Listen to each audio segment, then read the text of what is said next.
Bonjour à tous, nous sommes la MDH et aujourd'hui je vais vous parler de l'Uchronie.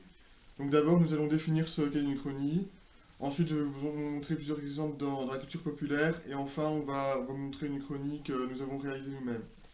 Mais d'abord, qu'est-ce que c'est l'Uchronie? Eh bien c'est un genre dans la fiction qui repose sur une réécriture du passé. C'est une histoire alternative dans laquelle on se demande que serait-il passé si, par exemple, si les nazis avaient gagné la Seconde Guerre mondiale, si les chrétiens avaient perdu à Poitiers, ou si l'Empire romain ne s'était jamais séparé en deux.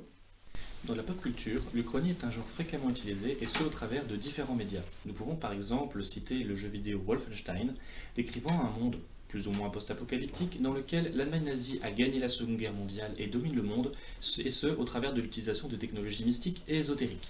Nous pouvons également, dans le cadre de la littérature, mentionner le livre La part de l'autre d'Eric Emmanuel Schmitz, décrivant l'histoire d'Adolf Hitler, et ce sous deux facettes. La première, l'historique, dans laquelle Adolf Hitler monte au pouvoir en Allemagne et lance la Deuxième Guerre mondiale, et la seconde, où Adolf réussit à entrer aux Beaux-Arts et ne commence jamais sa carrière politique.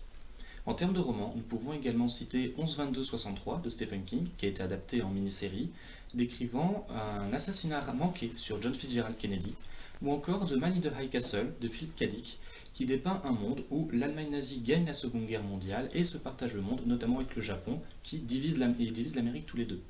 Une série fut adaptée par Amazon. Il faut remarquer que dans la plupart des cas, une uchronie dépeint un monde où les nazis gagnent la Seconde Guerre mondiale. Nous savons tous que ce sont les Américains les premiers à avoir posé les pieds sur la Lune. Mais que se serait-il passé si ça n'avait pas été le cas? Est-ce que les Soviétiques auraient été les premiers à le faire? Imaginons l'avenir de la Terre dans cette situation. Nous allons imaginer ici des fins alternatives et les conséquences qui peuvent en découler. Est-ce que les Américains se seraient laissés abattre ou est-ce qu'au contraire ils auraient redoublé d'efforts dans la conquête spatiale? Comment se serait produit la course à l'espace? Aurait-on essayé d'atteindre des planètes plus lointaines? Mars peut-être? Est-ce que le bloc de l'Ouest se serait consolidé contre un ennemi commun, peut-être autour de l'OTAN? Et quelle aurait été l'issue de la guerre froide? Les Américains auraient-ils gagné? Les Soviétiques peut-être? Qui sait? Les aliens?